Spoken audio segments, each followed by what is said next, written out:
Parliamentary Secretary to the Minister of International Trade. Thank you very much, Mr. Speaker. It's an honour to rise in the House today to talk about such an important issue. Certainly, in the last election campaign in my community and communities right across the country, many concerns were raised about how we can ensure the integrity and inclusivity of the Elections Modernization Act. Things that came up were like parties must protect personal information. We need to reduce barriers to persons with disabilities to vote and participate. We need to reverse changes made by the previous government, including reintroducing the voter card, reintroducing vouching, making sure the Commissioner of Canada Elections, who ensures compliance with the Act, has independence. We need to ensure greater flexibility for the Chief Electoral Officer. We can expand the franchise to Canadians living abroad. We need to target technology like political bots, which have been seen to interfere with the integrity of our elections, regarding malicious use.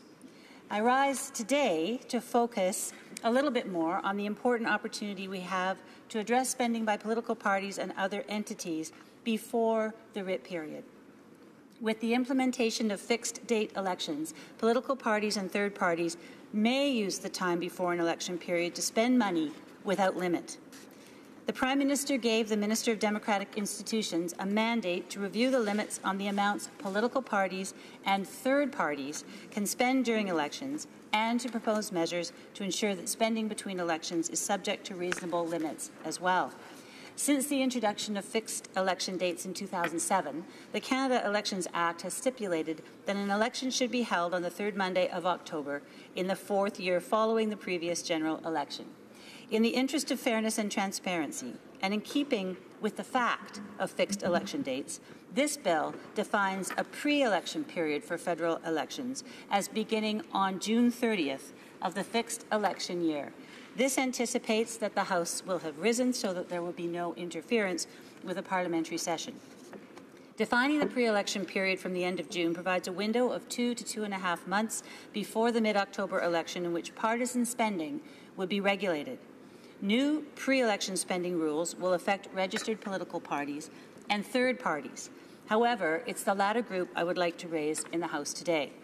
During the 2015 election, a spending limit of about $211,000 was imposed on third parties.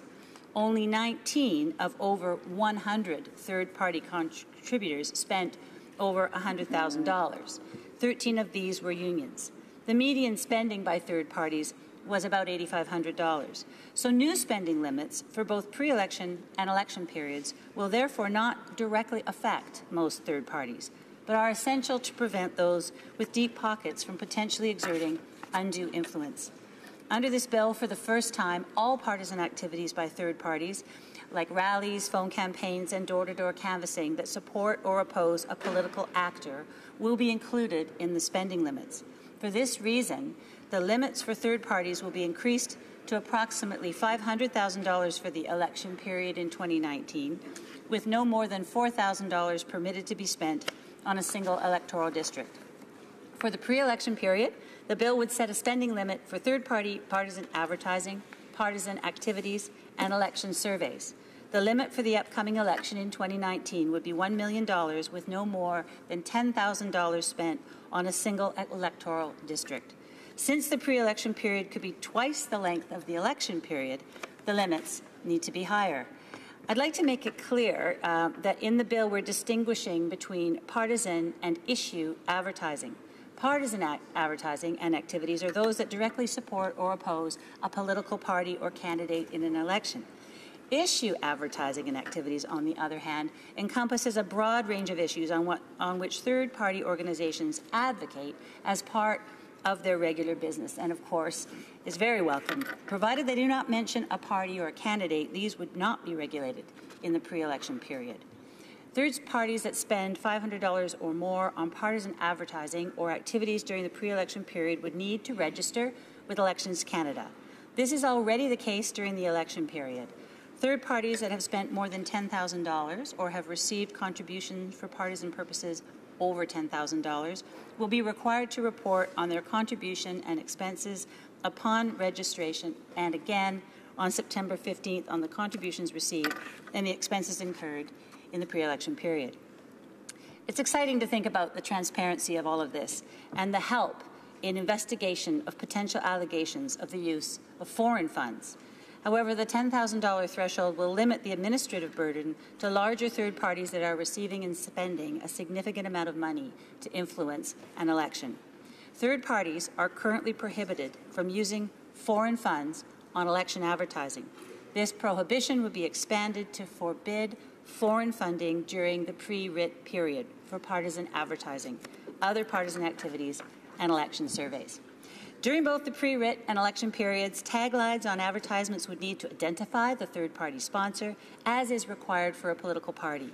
This requirement will now be applied to both the pre-writ and election periods. Previously, it was the case only during the election period. To facilitate the tracking of financial involvement in these periods, a third party would be required to open a dedicated bank account. This must happen as soon as it receives contributions or incurs an expense with respect to partisan activities. Currently, third parties report on contributions for election advertising received within 6 months of the writ. As recommended by the Chief Electoral Officer, this time restriction would be removed. Third parties would now report on all contributions received at any time and used for election advertising and partisan activities. These measures are required because the fixed election dates have changed the way in which partisan activities are conducted in Canada. Parties and third parties know that an election will occur mid-October 2019. Without the new measures included in this bill, those with the most money could dominate the conversation in the pre-election period and could avoid the transparency measures that exist during the election period.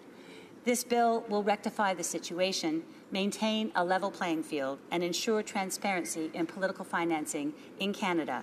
And I look forward to the support of honourable members in putting forth this important legislation. It's certainly what Canadians have told us and what Canadians expect us to deliver on. Thank you, Mr. Speaker.